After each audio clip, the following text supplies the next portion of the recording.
Oi pessoal, em primeiro lugar eu quero agradecer porque você está acessando esse vídeo. Este é o primeiro vídeo de uma série de vídeos de psicologia que eu vou postar. Muitos deles são videoaulas e outros relacionados a temas atuais dentro da psicologia. Meu nome é Alberto Neri, eu sou professor de psicologia e psicólogo, atualmente cursando doutorado em psicologia social na Universidade de São Paulo.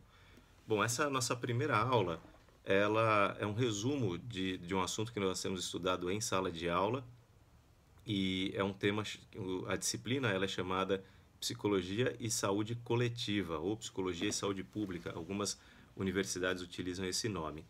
E a primeira aula que nós temos, ela é voltada um pouco para a reflexão sobre o porquê chamarmos a psicologia uma ciência da saúde. Pode parecer óbvio em um primeiro momento, mas não foi sempre assim.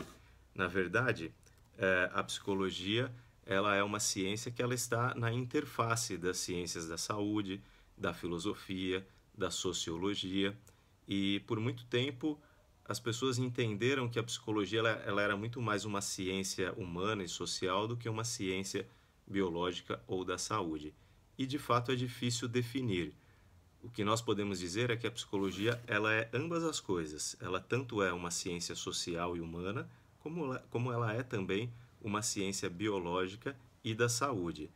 Quando nós nos referimos à psicologia e saúde coletiva e saúde pública, aí então ela assume essa face da ciência da saúde de uma maneira muito intensa. E isso não é uma coisa nova, a verdade é essa. A história da psicologia enquanto uma ciência da saúde, ela remonta mais ou menos aos anos 50. Então nós temos aqui, você pode conferir aqui no slide, que a ideia de associar psicologia e saúde pública, ela começa em torno dos anos 50, quando um grupo de psicólogos a serviço do sistema de saúde pública norte-americano, eles começaram a pesquisar para tentar compreender por que é que as pessoas não queriam ser vacinadas contra a tuberculose. Vejam só, então aí a gente tem um verdadeiro dilema, porque existia um medicamento, existia uma vacina, mas as pessoas não queriam tomar a vacina. Então nós temos um problema de saúde pública que não era da ordem do alcance das ciências biológicas. Então um grupo de psicólogos foi estudar o assunto. E a estruturação do campo da psicologia enquanto ciência da saúde se deve, entre outras coisas, a isso. Bom, nós temos em 1969 já um outro grupo de estudos que, a partir desse primeiro grupo, que ainda nos anos 50 começou a estudar o fenômeno do não querer ser vacinado, que publicaram um artigo que se tornou uma referência posteriormente, que era chamado O Papel da Psicologia na Entrega dos Serviços de Saúde. E dentre esse grupo inicial, então, tinha um grupo de psicólogos que foi uma força-tarefa, vamos dizer assim, que buscaram organizar os conhecimentos que já haviam sido produzidos até então dentro dessa área. E é somente em 1978 que se inicia a chamada Divisão 38 da Associação de Psicologia Americana, e essa Divisão 38 foi chamada de a Divisão da Psicologia da Saúde. O primeiro presidente da Divisão 38 foi Joseph Matarazzo, que foi quem também quem cunhou a seguinte definição para o campo da psicologia da saúde. A psicologia da saúde é o conjunto das contribuições educacionais, científicas e profissionais da psicologia na promoção e manutenção da saúde, na prevenção e tratamento da doença e na identificação da correlação entre etiologia e diagnóstico, saúde, doença e disfunções relacionadas. Então, de acordo com essa definição, fica bem claro o posicionamento da psicologia enquanto uma ciência que visava alguns assuntos que até então eram privilégios apenas da saúde pública, como, por exemplo, a promoção e a manutenção da saúde. a prevenção das doenças. Quando a psicologia, enquanto uma ciência da saúde, se aproxima da saúde pública, ela está voltada muitas vezes para o comportamento do indivíduo que vai levá-lo a ter ou não saúde. Nesse sentido, quando a gente fala de prevenção, quando a gente fala de hábitos de saúde, a psicologia pode contribuir muito, por exemplo, através da formulação de políticas públicas. Ainda falando sobre a divisão da psicologia da saúde, o foco dessa divisão está em contribuir para a compreensão desse processo da saúde e da doença através de pesquisas e da integração do conhecimento médico da saúde e da doença que vem de outras áreas também do saber psicológico.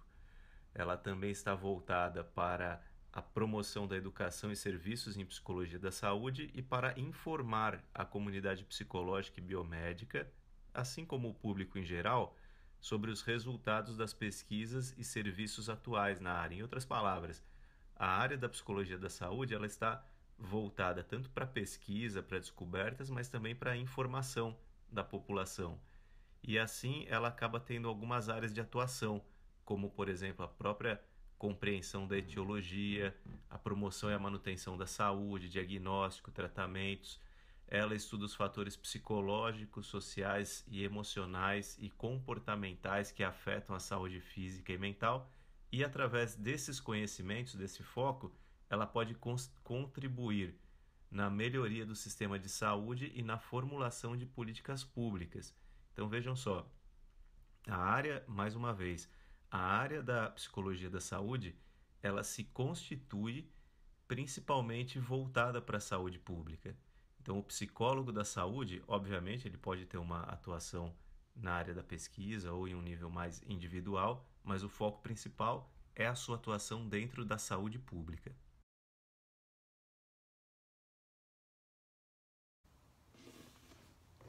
A Organização Mundial de Saúde, a OMS, ela define saúde da seguinte forma: saúde é um estado de completo bem-estar físico, mental e social, e não apenas a ausência de doenças e enfermidades.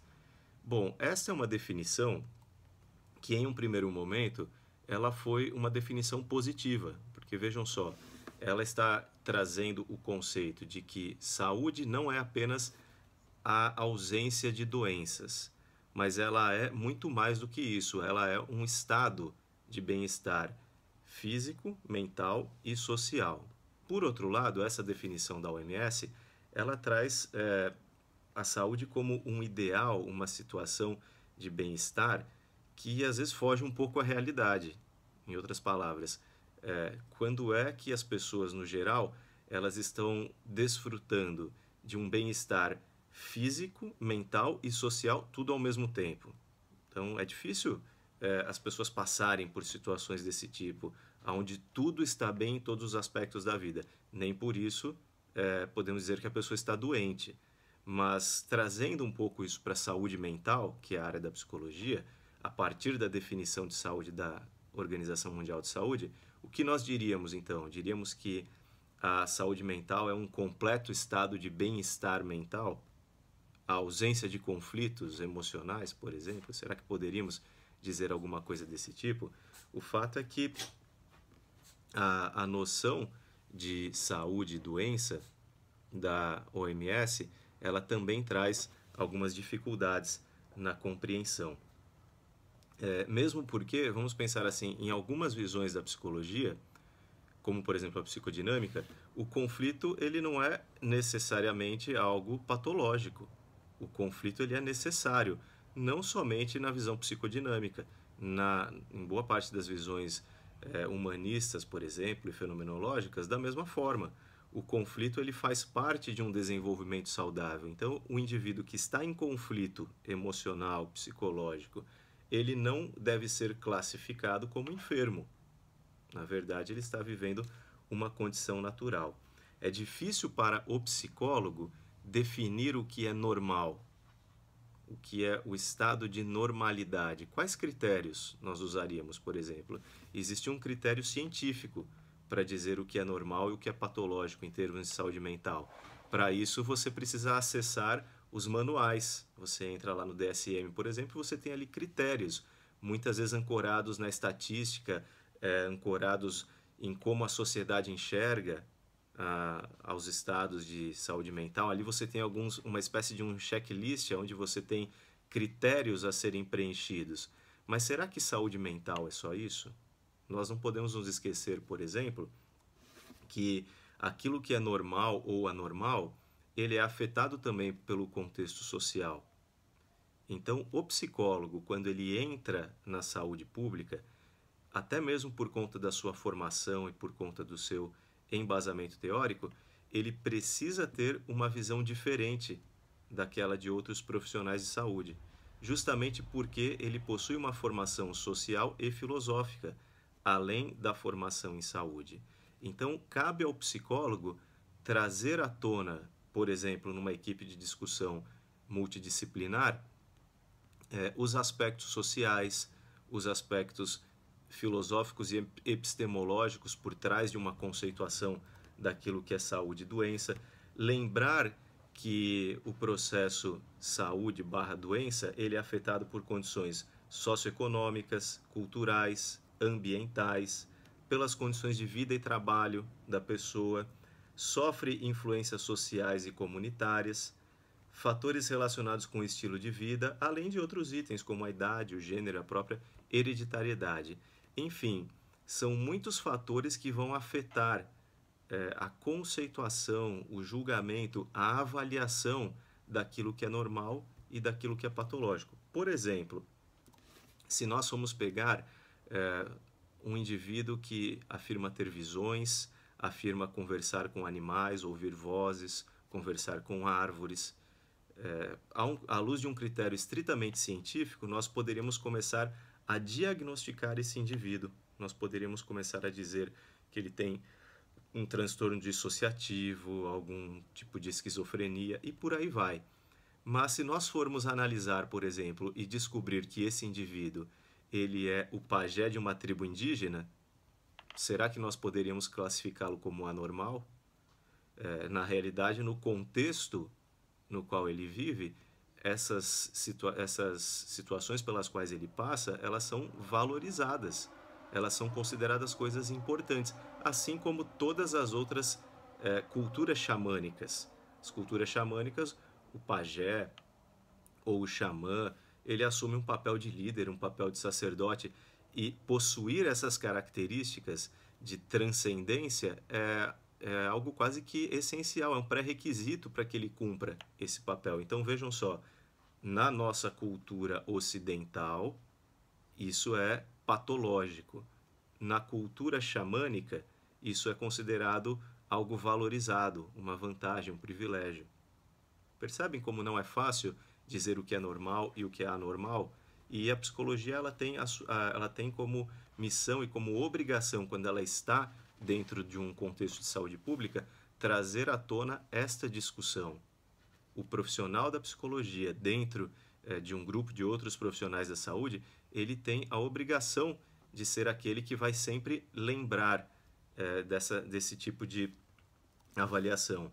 Enfim, nós estamos fechando então o resumo dessa primeira videoaula, desse primeiro assunto tratado em sala de aula, que está relacionado justamente a isso, a uma introdução à psicologia da saúde e é uma problematização em termos daquilo que é considerado normal e patológico em psicologia. Espero que você tenha gostado desse vídeo e que te ajude a relembrar um pouco desses conceitos que nós estudamos. Obrigado, até a próxima.